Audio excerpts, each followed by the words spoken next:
Bon, il y a eu pas mal de petits changements ces dernières semaines. Je pense qu'il y a beaucoup de personnes qui l'ont deviné, mais j'ai quitté mon travail. J'ai eu une période très compliquée il y a plusieurs mois. Je vous en avais parlé vaguement, mais je m'étais pas étalée dessus parce que c'était encore beaucoup trop frais. Je me suis pas du tout préoccupée du fait que j'allais pas forcément bien à un certain moment. J'ai mis du temps à le comprendre. Je vous avais expliqué qu'avant les Philippines, j'étais dans une période très compliquée. Ça allait pas depuis quelques mois. Je me suis retrouvée en fait un peu submergée de partout, j'arrivais plus à gérer mon stress, etc. Je parle toujours du travail, bien sûr. J'ai changé de mission entre temps, on m'a mis sur une mission toute seule. Il y a eu plein de changements, des trucs qui me plaisaient pas, etc. Un trop plein d'un coup de travail aussi côté influence. J'ai cru que je pouvais tout faire d'un coup. Sauf qu'au bout d'un moment, le corps dit stop.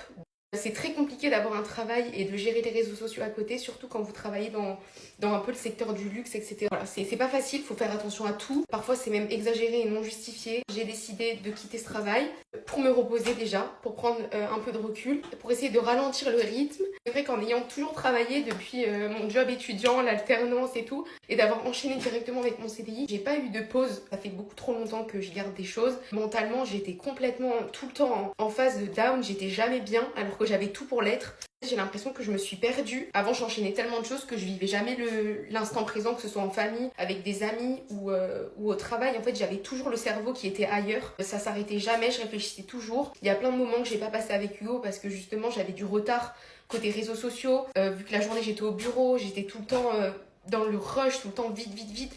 Je me posais jamais. Maintenant, je prends le temps, même si je me lève toujours à 7h le matin. C'est pas parce que j'ai arrêté mon activité principale que je me lève à midi, que je fais rien de mes journées. Au contraire, vous savez que je suis quelqu'un de très assidu. J'ai une très grosse routine depuis très longtemps. Ça ne changera pas. Je veux me laisser juste quelques mois pour me poser, au moins jusqu'à la fin d'année, pour vraiment penser à moi, à ce que je veux faire. Le sport me fait beaucoup de bien. À réfléchir pour la suite. Si je veux changer de secteur d'activité ou si je veux continuer dans le conseil, je suis plus d'avis de changer, de plus retourner forcément dans le conseil. On va dire que c'est pas quelque chose qui m'a forcément plu. Je peux pas trop m'étaler dessus, mais peut-être que je vous en parlerai un peu plus en détail plus tard. En tout cas, je suis preneuse de vos conseils.